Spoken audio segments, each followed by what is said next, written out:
Great Riyansh morning सगळ्यांना. आपलं नेहमीप्रमाणे जे आपण आता एक एक पुस्तक वाचत होतो की मै सेलिंग में असफलता से सफलता तक कैसे पोहोचा. कारण आपला व्यवसाय हा सेलिंगचाच आहे आणि सेलिंगमध्येच आपल्याला अभ्यास करणं गरजेचं आहे. तर ते जे पुस्तक आहे ते पुस्तक फ्रँक बेडगर नावाच्या लेखकानं लिहिलेलं आहे आणि ह्याचं जे समालोचन जे आहे हे डेल कॉर्नेजी या लेखकानं समालोचन केलेलं आहे. तर फ्रँक बेडगर आता समालोचन संपलेलं आहे. तर फ्रँक बेडगर स्वतः काय म्हणतो की मी एका चांगल्या टीममध्ये खेळत होतो.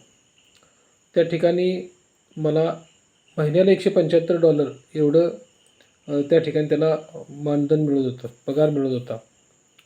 परंतु त्या टीमचा जो कॅप्टन आहे, त्या टीमचा जो कॅप्टन आहे, त्या कॅप्टननी ह्या फ्रँक बेडगरला हाकलून टीमच्या बाहेर काढलं.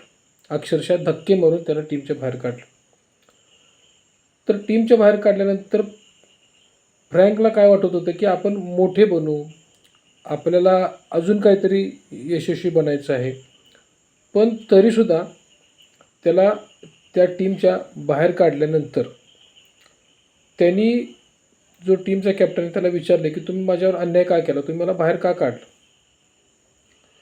तर त्या टीमच्या कॅप्टननी सांगितलं की तू आळशी आहेस, तू चालताना असा चालतोस, पाय वडत वडत वडत चालतोस, तुझं वय आणि आता तू जणू काही 20 वर्ष झालं बेसबॉल खेळाडू आहेस, फुटबॉल खेळाडू आहेस, तेव्हा तुला त्रास होतो आहे, असा तू चालतोयस, तुझ्यामध्ये कसल्याही प्रकारचा उत्साह नाही, तुझ्याकडं बघून दुसरे खेळाडू पण प्रेरित होत नाहीत आणि असं असताना तुला आम्ही $175 महिन्याला का द्यायचे, त्यामुळं आम्ही तुला काढतो आहे.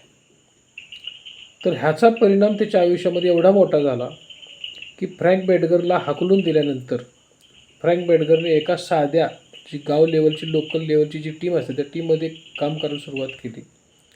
त्या टीममध्ये त्याला फक्त महिन्याला इथं $175 होते, तर या ठिकाणी त्याला फक्त साधारणतः $35 आसपास त्याला त्या ठिकाणी इन्कम मिळायला लागला. त्यात त्याचं काही भागत नव्हतं. परंतु फ्रँक मागच्या अनुभवावरून शिकला होता की माझ्यामध्ये ह्या गोष्टीची कमतरता आहे, माझ्यामध्ये आत्मविश्वास नाही, मी घाबरतो, मी माझं मत लोकांच्या समोर व्यक्त करत नाही, मला असं वाटतं की सावकाश खेळल्यानंतर आपण चांगलं खेळू, मी आळशी असल्यामुळे माझं चालण्याची जी पद्धत आहे ती अशी डुलत असायची आणि ही त्या खेळाला अनुरूप नव्हती, म्हणूनच ह्याला इथून बाहेर काढला होता. म्हणजे फ्रँकला आपल्या पाठीमागच्या टीममध्ये ज्या आपल्याकडून चुका झाल्या त्या चुका त्याच्या लक्षात आल्या, म्हणून तो एका छोट्या टीममध्ये गेला, पण त्या ठिकाणी त्यानं चांगल्या प्रकारचं प्रदर्शन केलं. एवढं चांगलं प्रदर्शन त्या ठिकाणी केलं की त्याच्यामुळं त्याच्या टीममधले लोक उत्साहित व्हायला लागले आणि तो भयंकर मेहनत करायला लागला त्या ठिकाणी. तर त्याच टीममधला एक दुसरा खेळाडू डॅनी आहे, तो डॅनी फ्रँकला काय म्हटला की तू एवढा उत्साह दाखवतोयस, तू एवढं चांगलं खेळतोयस, तर तू ह्या छोट्याशा टीममध्ये कशाला खेळतोयस, तू मोठ्या टीममध्ये जा. आणि मग फ्रँक त्याला काय बोलला की मी मोठ्या टीममध्ये जायला जर मला संधी मिळाली तर मी मोठ्या टीममध्ये जाईन. तर मग त्या डॅनीनी शिकागोच्या टीमच्या कॅप्टनशी संपर्क साधला आणि त्याला ट्रायल द्यायला सांगितली फ्रँकला. आणि फ्रँक तिथून शिकागोच्या टीममध्ये गेला.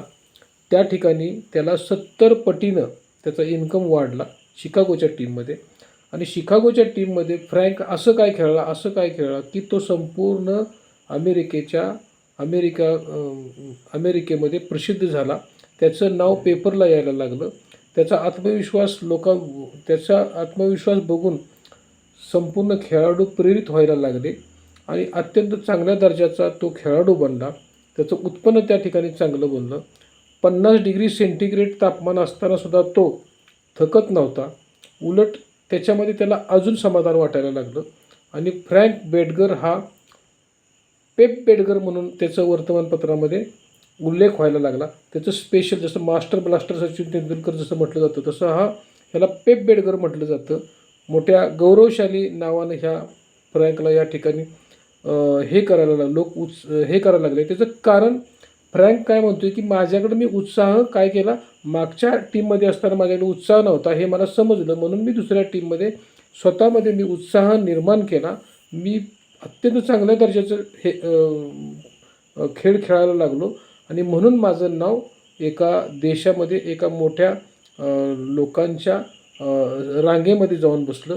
ह्यातलं महत्त्वाचं म्हणजे हेच कारण आहे की त्याच्यातली कमतरता जी आहे ही फ्रँकला समजली आणि म्हणून फ्रँक बेडगर ह्या नवीन टीममध्ये अत्यंत चांगल्या दर्जाचं खेळ खेळू लागला आणि त्याचं नाव रोशन झालं. 70 पटीनं स्वतःचा इन्कम त्या ठिकाणी वाढला. महत्त्वाचं म्हणजे काय की त्याला आपल्यातली कमतरता समजली, म्हणून दुसऱ्या टीममध्ये गेल्यानंतर तो चांगला खेळायला लागला. म्हणून उत्साह जो आहे, उत्साह त्यांनी आतमध्ये भरला आणि उत्साह असल्यामुळेच आपण आपलं काम चांगलं करू शकतो.